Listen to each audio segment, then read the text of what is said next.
அன்பான சகோதரர்களும் சகோதரிகளும், மனித வாழ்வில் நாம் எதிர்கொள்ளும் மிகுந்த வேதனையான உணர்வுகளில் ஒன்று நம்மை யாரும் விரும்புவதில்லை என்ற எண்ணமே. சில நேரங்களில் நாம் உண்மையாக அன்பு காட்ட நினைக்கிறோம், நல்ல மனதோடு நடக்க முயற்சிக்கிறோம். ஆனால் அதற்கு பதிலாக மற்றவர்களிடமிருந்து வெறுப்பு, புறக்கணிப்பு அல்லது குளிர்ந்த அணுகுமுறை கிடைக்கிறது. இப்படியான அனுபவம் ஒருவரின் உள்ளத்தை காயப்படுத்துகிறது. என்ன தவறு என்னிடம் உள்ளது என்று நம்மையே கேட்க வைக்கிறது. ஆனால் நினைவில் கொள்ளுங்கள், எல்லாவற்றுக்கும் ஒரு தீர்வு உள்ளது. அல்லாஹ் நமக்காக வழிகளை திறந்து வைத்திருக்கின்றான். இன்று நாம் பார்க்கப் போகும் இந்த அமல் மனுஷர்களின் உள்ளத்தில் அன்பை உருவாக்குவதற்கான ஒரு அழகான வழி. இது ஒரு சாதாரண செயல் அல்ல, அல்லாஹுவின் பெயரின் பரக்கத்துடன் தொடர்புடையது. யா அசீசு, யா அசீசு என்ற அல்லாஹ்வின் நாமத்தை ஒவ்வொரு பர்லான தொழுகைக்கு பிறகும் 41 முறை ஓத வேண்டும். இந்த ஒரு சிறிய செயலின் பின்னால் பெரிய அர்த்தம் உள்ளது.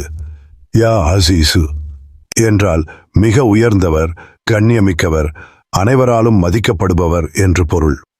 இந்த பெயரை நாம் உண்மையான நம்பிக்கையுடன் ஓதும்பொழுது அந்த கண்ணியம் நம்முடைய வாழ்விலும் பிரதிபலிக்கத் தொடங்கும். இந்த திக்ரை ஓதிய பிறகு மனம் கனிந்த துவா செய்ய வேண்டும். யா அல்லாஹ், நான் ஓதிய இந்த பெயரின் பரக்கத்தால் என்னை மற்றவர்களின் உள்ளத்தில் அன்பாக மாற்றிவிடு. என்னை பார்க்கும்போது நல்ல எண்ணம் வரச்சை. என்னை அனைவரும் விரும்பக்கூடியவனாக ஆக்கிவிடு என்று உண்மையான மனதுடன் கேட்க வேண்டும். துவா என்பது ஒரு சக்தி. அது நம்முடைய நிலையை மாற்றும் திறன் கொண்டது. நாம் அல்லாஹ்விடம் உண்மையாக திரும்பினால் அவர் நிச்சயமாக பதில் அளிப்பான். இதனுடன் சேர்த்து ஓதிய பிறகு கைகளில் ஊதி முகத்தில் மெதுவாக தடவிக்கொள்ளுங்கள். இது ஒரு சின்ன செயலாக தோன்றலாம், ஆனால் நம்பிக்கையுடன் செய்தால் அதன் விளைவு பெரிதாக இருக்கும். அல்லாஹ் அந்த செயலின் மூலம் உங்களுக்கு ஒரு நூறையும் ஒரு கண்ணியத்தையும் அளிப்பான். மக்கள் உங்களை பார்க்கும்போது அவர்களுடைய உள்ளத்தில் தன்னிச்சையாக ஒரு பாசம் உருவாகும், கோபம் குறைந்து அன்பு அதிகரிக்கும்.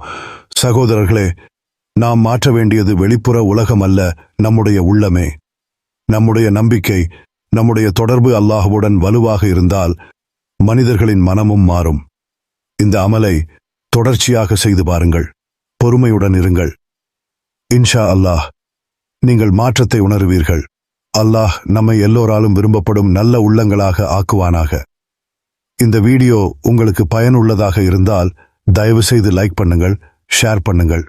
மேலும் இப்படி பயனுள்ள இஸ்லாமிய உள்ளடக்கங்களுக்கு சப்ஸ்கிரைப் செய்ய மறக்காதீர்கள்.